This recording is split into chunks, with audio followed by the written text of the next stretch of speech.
perspective planning thing has started. The process had to start. The government has already decided that now there will be perspective planning in place of 5-year plan which we had earlier. Right. So it's more like a 15-year vision. So we are beginning to consult with different groups. We have consulted the economists, journalists, agricultural economists, scientists. So a number of different groups we have talked to. For the 15-year vision, the effective question really is that where do we want to be in 15 years' time? And then, of course, there is a 7-year strategy, which also has to be a part of our exercise, where then we'll try to chalk out a path. How do we, once we have some sense of where we want to be in 15 years' time, in the economic field, defense, internal, external security, socially, in all sorts of ways, then we have to work out the paths to the destination in 15 years' time. So that's where this 7-year strategy document will play a role. That will discuss the strategy. Then there is also, tentatively at least, there is a 3-year action document. So what the government should do in the first 3 years. So that's the general kind of. So next budget we'll have to outline some sort of a vision, of which should be part of this 15-year strategic planning. So how will we go about that? So the vision document will define the overall kind of framework for what we want to do in the next 15 years. The budget will remain an independent document, but it will relate more closely, possibly, to the 3-year action document that we will be working on, because 3-year action document will have to lay down more immediate actions that we would require. So that's where the budget and the process that is underway at NITI Aayog will hopefully come together. But how exactly this will happen is too early to tell. One thing which comes into mind, sir, in terms of this perspective planning, is that the global economic situation is not good, and then you have Brexit happening right now. So basically, the challenges will be such that though India is a bright spot right now in terms of growth, etc.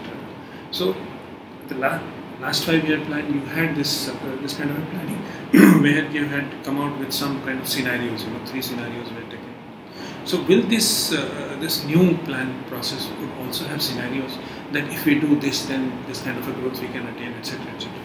So it's a good question. Right now, this is an open question, but it is certainly a possibility that we would think in terms of what are the very ambitious scenario and what may be more moderate kind of scenario. It's possible, but right now we don't really know until we begin to concretely crystallize the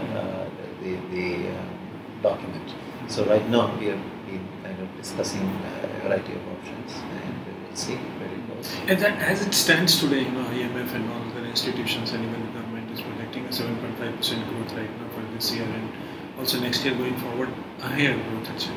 So as NITI Aayog Vice Chairman, at this juncture, what would be in your mind, the kind of growth in next 2 years we should attain?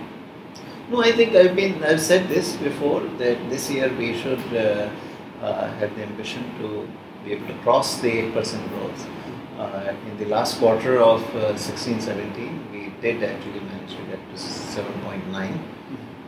And so, and the government has taken lots of initiatives already within the last 2 or 3 weeks. We have had further opening up on credit foreign investment. We also have these measures that we took on the clothing industry to take off employment. And the government really is moving forward. So I think with all these,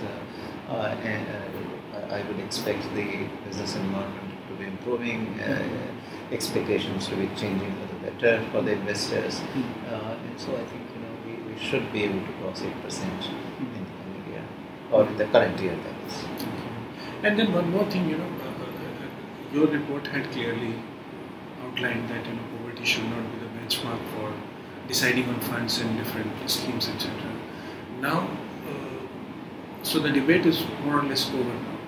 That the poverty line or any poverty line should not be there for deciding on funds. So where the whole debate on poverty right now stands in the matter of no. The issue is so certainly as we have outlined in the occasional paper that was based on the work of the Poverty Task Force.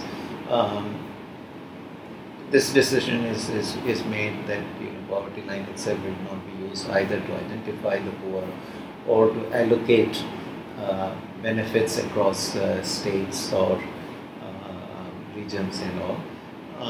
But main thing for which poverty line will be used is to track poverty.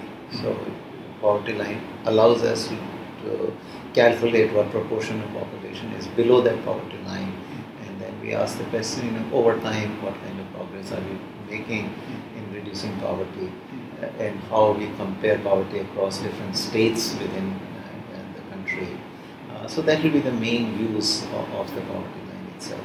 But there is no concrete firming of on which poverty line the government will be accepting. Well, that is still a bit under discussion.